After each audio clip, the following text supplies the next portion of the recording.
kill you. I loved you and you lied to me. Both of you. You betrayed me. What do you want from me, Ray? I want justice. Oh my God.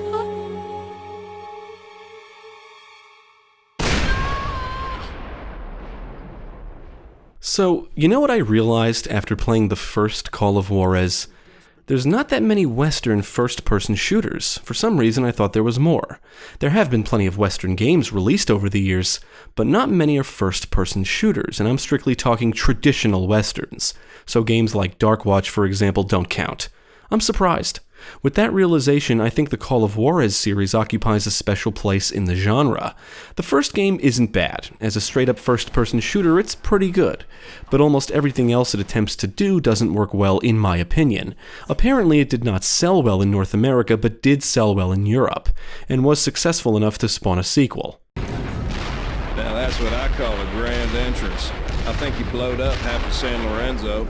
His sons of bitches wanted to bury me alive. Developed by Techland and published by Ubisoft, Call of Juarez Bound in Blood was released for PC, PlayStation 3, and Xbox 360 in June 2009.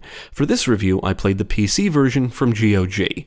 I wanted to adjust the field of view as soon as I jumped into the gameplay, and unfortunately this cannot be done in-game, so I consulted the game's PC Gaming wiki page, and learned it can be adjusted by using a specific file from the Call of Juarez Bound in Blood Realism mod. We've put a link to where you can download it in the description below, and please read before downloading and installing anything, because if all you want to do is adjust the field of view, you only need one file from the mod. Bound in Blood does come with a multiplayer component, but the online multiplayer services are no longer available. So this review will only focus on the single player, and will contain some spoilers. So if you're sensitive to spoilers, now is the time to stop watching. You have been warned. Now let's take a look at Call of Juarez Bound in Blood, and see if it's an improvement over its predecessor. That son of a bitch is all by himself. That bastard Barnsby didn't send any goddamn men. Bound in Blood is actually a prequel, since the story is set years before the events of the first game. The story opens with brothers Ray and Thomas McCall fighting for the Confederates in the American Civil War. They disobey orders and desert to go defend their home from the Union Army. After their youngest brother, William, informs them that their mother died, the three flee and set out to find the legendary Gold of Juarez, in hopes of using it to rebuild their home. Sometime later, the brothers rescue a woman named Marissa who was kidnapped by an outlaw. Afterward, they meet her boyfriend Juan Mendoza, who is also searching for the gold, and promises to share if they help him find it. Ray McCall. And these are my brothers, Thomas and William. Thanks for the help. No, thank you, amigo, for rescuing my beautiful Marisa. While I think some plot developments feel rushed, I enjoyed the story overall. This is yet another game that nails the Western tone and atmosphere, and I found the writing, dialogue, and voice performances to be better than those of the previous game. I particularly enjoyed the banter exchanged between Ray and Thomas during gameplay, and I feel the game's use of more traditional cutscenes results in a more cinematic style presentation that works really well. The game includes plenty of Western hallmarks, and the plot touches on some interesting themes, including family and betrayal. If you're familiar with the story in the first game, you should be able to predict some of what happens in Bound in Blood. Since when do Apaches have blue eyes? My mother was white, but my father is Running River, the great Apache chief. I am not a white dog. Amigo, easy. We're all friends here.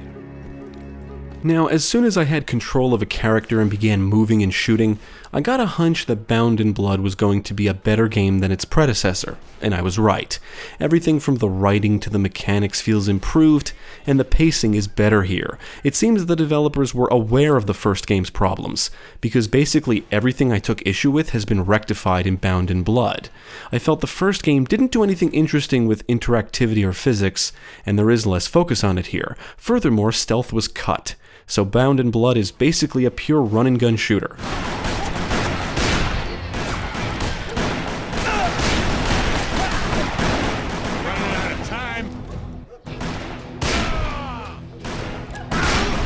Bound in Blood puts the player in the shoes of two protagonists, Ray and Thomas.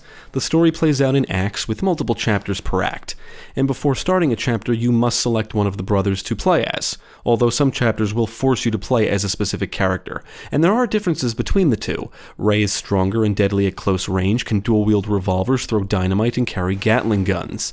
Thomas is deadly with long-range weapons like rifles. He can use a bow, and he can also use a lasso to reach higher elevations.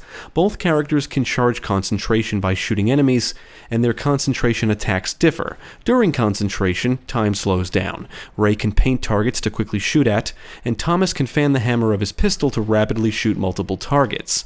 The brother you're not playing as is controlled by the AI, and there are points in the game where they will have to help each other or complete certain actions together. Oddly enough, the story does not support cooperative play, which seems like a missed opportunity. Mendoza said to lay low for a little longer. When compared to the first game, a lot has been changed and refined. The action feels faster paced and more fluid. Duels, or what the game calls showdowns, return and feels refined for the better. And I'm also happy to say I did not encounter any control issues this time. Even riding horses feels better. In my opinion, the gunplay is excellent, thanks to great weapon feedback and good visual effects. Now, I do think the first game had better gore effects, and I feel bodies disappear way too quickly here. Nevertheless, I think the action in Bound in Blood is more enjoyable. Once again, guns come in different qualities, and there's different types of revolvers. Money can be found in the environments and will be dropped by enemies, and can be spent at stores on weapons and ammo. Each weapon has different stats in power, reload speed, and rate of fire. As a result of this refined, what I'll call weapon quality system, when compared to the first game, I feel Bound in Blood gives you more incentives to hold on to certain weapons, although I cannot say I had too much trouble with low-quality weapons when compared to better ones.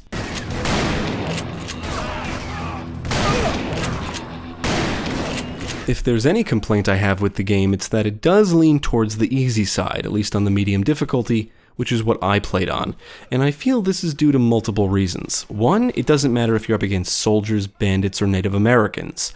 There's not a lot of variety to the enemies or their behavior, and they go down pretty easily. Bound in Blood can feel like a shooting gallery, and I felt the quality of weapons didn't make too much of a difference in regards to challenge, at least in my experience.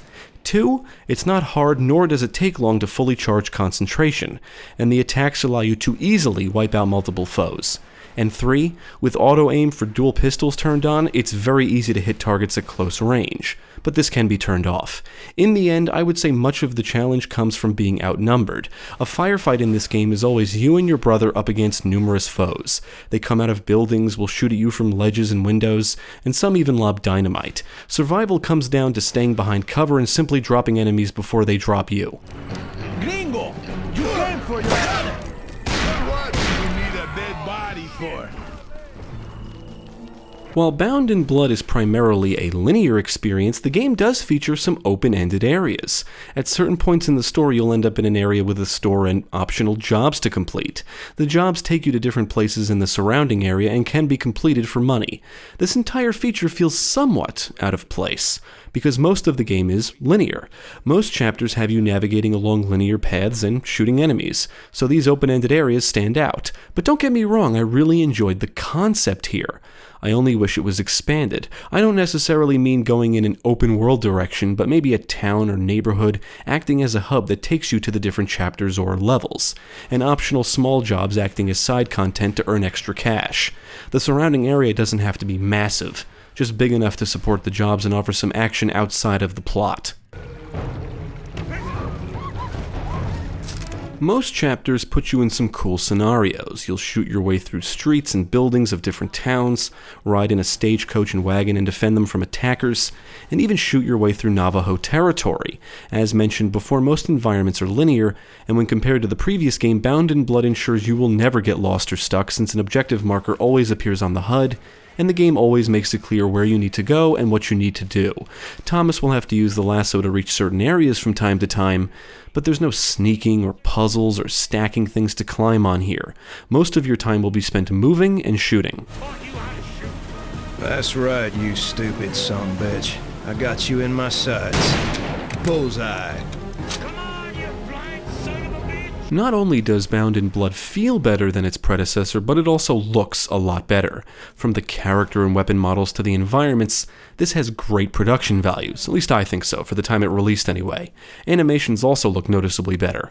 Bound in Blood does showcase some beautiful backgrounds and landscapes, and the environments are well detailed. Overall, I would say the game does a good job at conveying a cinematic-style Western atmosphere and tone.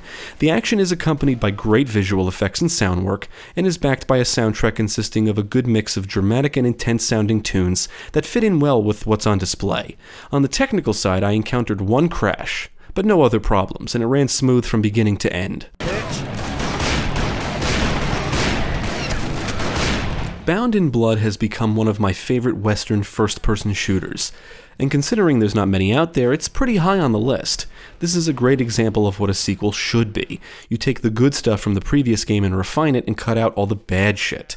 That's basically what Techland did with Bound in Blood, and it's such a big leap in quality. It feels so much better to play, and as a result, it's much more enjoyable. It is a shame they didn't include any kind of cooperative multiplayer for the story, because I think it would have been a perfect vehicle for it. When the action gets going, it's a lot of fun, but it can feel like a shooting gallery. You move from area to area shooting enemies, and there's not much variety to it. But I think the Western theme alone gives it an edge.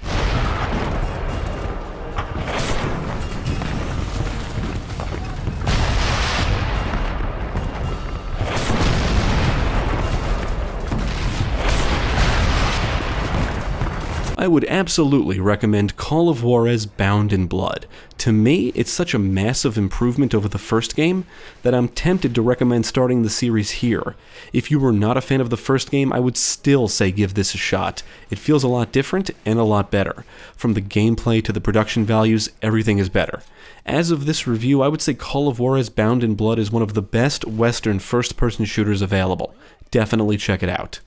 I must continue to preach the truth and turn my brothers towards the light.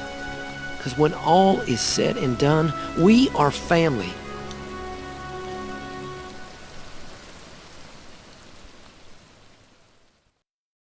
Thank you for watching. If you enjoyed this video, check out the rest of our channel, follow us at the links below, and you can also support us on Patreon.